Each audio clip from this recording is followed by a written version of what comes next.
Hey guys, welcome back to my channel. Today I'm coming in with a podcast style video to discuss the case of Miya Marcano and also discuss the dangers of men and the effects that comes with men being rejected and how this is an ongoing problem, and there have been several cases, and that this needs to really be discussed and women need to be taken more seriously, specifically Black women. So without further ado, let's get straight into this story. So on Friday, September 24th, Miya Marcano, who was born on April 26, 2002, who was just 19 at the time, went missing. It was reported she had not been seen since around 5 p.m. on Friday at the Arden Villas apartments near the University of Central Florida. It is not clear when she was reported missing, but her father told News 6 on Monday that his daughter was supposed to fly to Fort Lauderdale on Friday, scheduled at 10:30 p.m. Investigators announced on Monday, September 27th, that a person of interest in Marcano's disappearance, Armando Manuel Caballero, had been found dead at an apartment complex in Seminole County from an apparent suicide. Armando was a maintenance worker at the Arden Villas, where Miya lived, since June and had shown romantic interest in her, but he was turned down several times. He had access to a master key in which he used to let himself inside of Miya's apartment at about 4:30 p.m. that Friday, about 30 minutes since she was last seen. A body believed to be that of Miya's was found in Orlando, Florida on Saturday. The authorities said in a wooded area near the Timber Scan apartments in Orlando, which was about 20 miles from the apartment complex where Miya lived, according to authorities. And Miya was just 19 years old at the time of her death. So after reading Miya's story and learning about it, it truly upset me, and I just kind of want to show my opinions and speak on them, should I say, into three main talking points that I broke it down into. So I'm about to break that down and speak about it. And of course, like I always say, y'all, be respectful. These are my opinions. This is just what I gathered from what I learned and the information that I got, especially being a woman, and not just a woman of color, and what women have to deal with on a everyday basis when it comes to men, scary men that feel that they're entitled to someone just because they like them. When it comes to women turning men down, it's sad and scary actually that women can't turn men down without having to literally fear for their lives. There have been numerous stories of women turning men down, which left them harassed, beaten, raped, killed, you name it. Women are not protected, and it is incredibly disappointing. Men, please learn how to control your emotions. If a woman does not want you, move on. There are plenty of women out there. Don't take someone else's life because they don't see you in their lives. Like, what is that? And I just want to say this because when I made previous videos in the past, especially when I discussed pretty privilege and having to deal with like people that will harass you and will bother you, people were very upset and offended, especially men, and they said some really crazy stuff that kind of proved my point, especially when you are considered an attractive woman. Miya was a beautiful young girl, and although it does not matter whether she was attractive or not, let's be real, being attractive plays a part. Men feel that they have some entitlement to you when you are a pretty woman.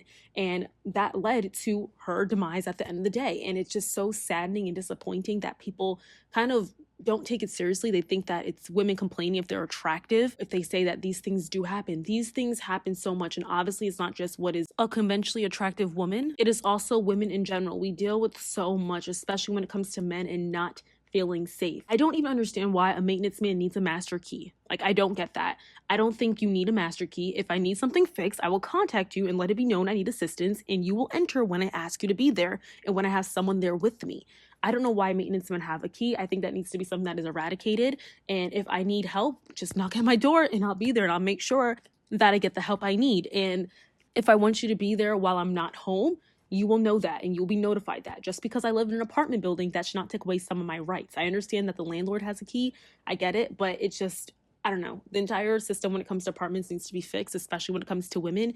And if we're being honest, a lot of maintenance men, janitors we have seen, a lot of them tend to be a little bit creepy. I'm not saying all, of course, it's not always all. I'm always saying that there's always an exception to the rule. But yes, a majority are. And I have dealt with some really strange men, especially living on my own and just dealing with people in general. So I also now want to go into Black women not getting the attention they deserve when going missing. So as y'all probably all know, because this was a huge story, the Gabby Petito story, the 22-year-old that was found dead during a road trip with her boyfriend or fiance, I believe, which was an incredibly sad story, of course, but it did get way more attention than this story, than Mia's story. Though both stories are incredibly tragic, it is clear Gabby's story got more recognition because she is a white woman, which screams for white rage to find her. Millions of Black, Latinx, and Indigenous women go missing every single day and do not get attention, or at least the attention that they deserve. And it's funny how once the Black community started to really push Mia's story, all of a sudden her body is found. I'm just curious, if we never pushed the story and really share what was going on social media, would Mia's body have been found by now? Because they found it fairly quickly after it was getting shared so many times. And it is just so disappointing and sad that law enforcement does not fight for us the way they do for white people in many, many cases. And it has been proven time and time again,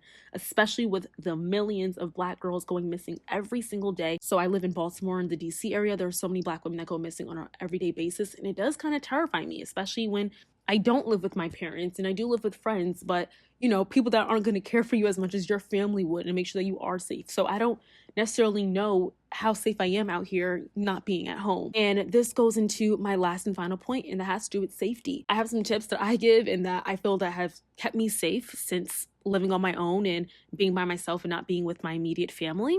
And the first one I'm going to say is, women, please don't give men the opportunity to even think to start obsessing over you. If they don't take the hint once, please block them immediately. Men will obsess over you if you kind of give them a little bit of access. Now, attention is nice. I understand you kind of like the chase. You like men chasing you. Some women do.